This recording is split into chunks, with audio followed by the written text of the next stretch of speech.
என்னுடைய பிரச்சனைகளில், என்னுடைய வழியில், என்னுடைய குழப்பங்களில் என் பட்சமாய் அவர் வருகிறார். சொல்லப்போனால் என் பிரச்சனைகளில் அவர் நுழைகிறார், அவர் தலையிடுகிறார், அதை சரி செய்ய விரும்புகிறார். God will intervene in midst of your struggles. உங்கள் பிரச்சனைகள் நடுவிலே, உங்கள் போராட்டங்கள் நடுவிலே, உங்கள் பாடுகள் நடுவிலே கிறிஸ்து இயேசு தலையிடுகிறவராய் இருக்கிறார். நீங்கள் அவரிடத்தில் சொல்லுங்க, அவர் பட்சத்தில் நில்லுங்க. அவர் உங்க பட்சத்தில் நிற்கும் பொழுது யார் உங்களுக்கு எதிராக நிற்க முடியும்? உலகம் உங்களை எதிர்க்கலாம், பிசாசு உங்களை எதிர்க்கலாம், மனிதர்கள் உங்களை எதிர்க்கலாம். ஆனால் உங்கள் பட்சத்தில் கர்த்தர் இருப்பாரானால் அவர் உங்களுக்காக யுத்தம் செய்வார். அவர் உங்களை வழிநடத்த வல்லவராக இருக்கிறார். நம்ம மனிதர்கள் பக்கம் சாய்ந்து நிற்போமானால், சார்ந்து இருப்போமானால் தேவன் கிரியை செய்ய முடியாது.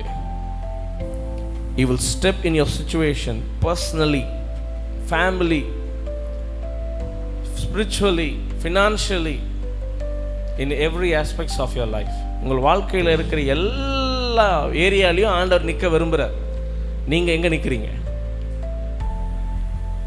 இல்லை, where you are standing, நீங்க எங்க நிற்கிறீங்க? அவர் பட்சமா வர்றதுக்கு ஆயத்தமாக தான் இருக்கிறாரு. நான் எங்க நிற்கிறேன், நான் எப்படி நிற்கிறேன், கொஞ்சம் யோசிச்சு பாருங்க.